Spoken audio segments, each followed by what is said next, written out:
Evelyn, Chance Kelly as Steve, Rachel Brosnahan as Rachel Posner, and Reg E. Cathy as Freddie.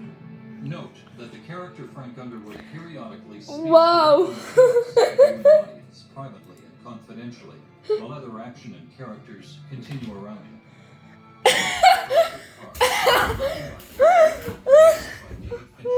חמוד.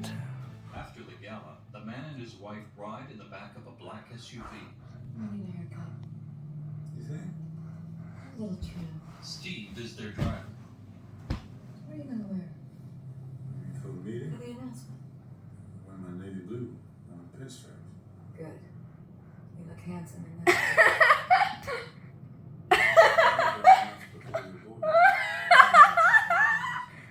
Since it's official, St. Paul will write you the check. She takes his hand. This is going to be a big year for us. He kisses her. Now, daytime at the Washington Herald. A casually dressed brunette in her mid-20s walks between rows of bullpen office cubicles. Then she eavesdrops on two men getting coffee in a kitchen. One is in his mid-30s and wears a suit. The other, in his 50s, is in shirt sleeves and a tie. We're starting something. What? It's immigration, banking, or education, but none of my regular sources can confirm that. Because they don't know? Because they're not talking? Because they don't know. Keep at it. Give me something. She bumps into the older man. Sorry, Mr. Hammersmith. Zoe. He walks away as she enters the kitchen. You're here in your name? Honored. Good morning, Lucas. What can I do for you, Zoe? She sits on a counter. I am sick of the Fairfax County Council. נכון. My own water. יש מי לציין את הנטפליקס יקלוצ'ירה באנגליסקי разговаривает английскую понимаю. What's really going on? This is the Washington Herald, Zoe. It's not TMZ. Do you know how many people watch TMZ? Okay. Which Ах, блядь. Извини. you are stuck in the 20th century, Lucas. You Aye. lack imagination. Maybe so, but right now I don't need Извини. imagination. I need copy. Your nights and weekends are yours. I applaud whatever you want to do, as long as it's. What you're really telling me is to fuck off. I'm telling you both. Elsewhere, an executive assistant at her desk. Already from Province Trust. She greets a bald representative in his 30s who peers into his office at a gentleman who sits waiting. What my calls, Christina? Entering the office, they shake hands. מתי נגמר הפרק הזה? זה רק התחילה. How long you town for? Just today. But you gotta come back down for the inauguration. Yeah. How about you hook me up with the zoning laws you promised to get changed? We got 12 million sitting in escrow for an empty lot we can't build. потому что я You gotta хочу. understand, it's a local municipal issue. I can't just pick up the phone. You can't? Because that's not what you led us to believe when you begged for 50 grand in donations. Right. The representative answers his desk phone. Hey, Christina, I said no calls, not while I'm meeting with Mr. Chapman. The president-elect. Overhearing, Chapman perks up. Do you mind? Go ahead, please. Christina. Mr. President-elect? Feigning the phone conversation with Christina. Thank you. Yes, we were pleased to win by double digits. Absolutely. Anything you My thighs and make me squeal like Monica Lewin.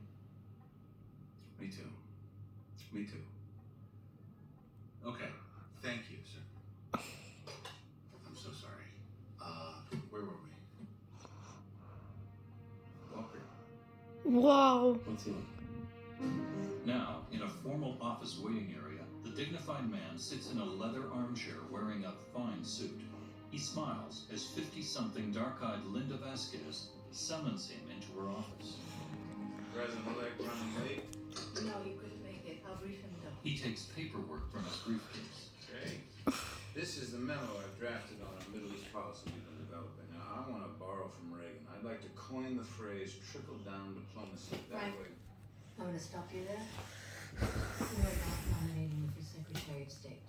I know he made you a promise, But circumstances have changed. The nature of promises, Linda, is that they remain immune to changing circumstances. Garrett has thought long and hard about this, and he's decided we need you to stay in Congress.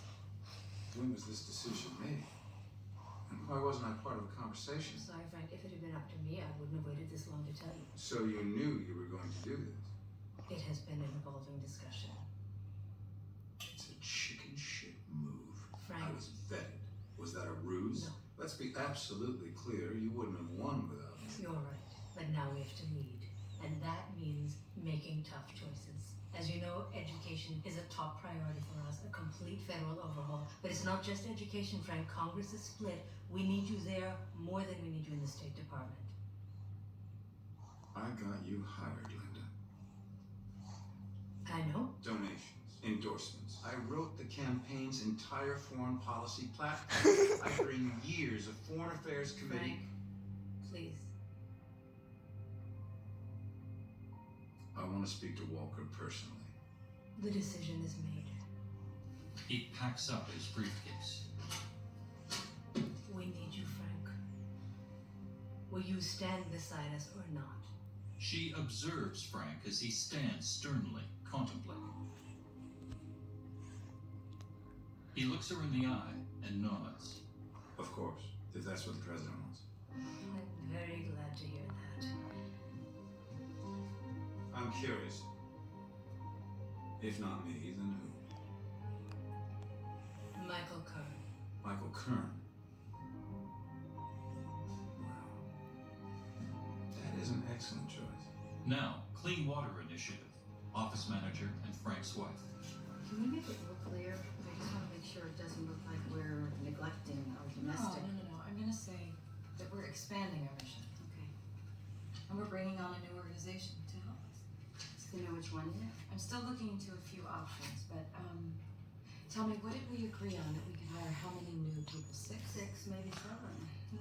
We'll have enough. Oh, it's exciting, huh? This new direction we're heading.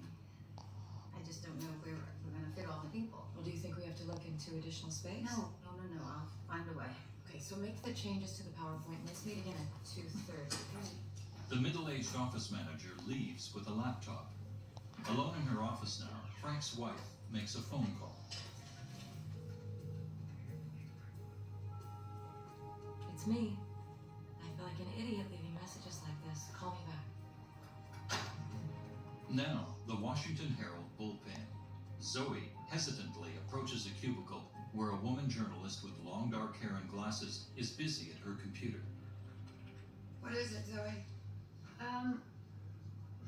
I know you're gonna have your hands full at the White House, so if you need someone to do research or punch out background, I think I'll be fine. Well, if things get hectic and you need any help. So you can blog about rubbing shoulders with the big boys? Zoe is taken aback. What did Lucas tell you? Look, no offense, Zoe, but I don't have time to be anyone's training wheel. I just thought.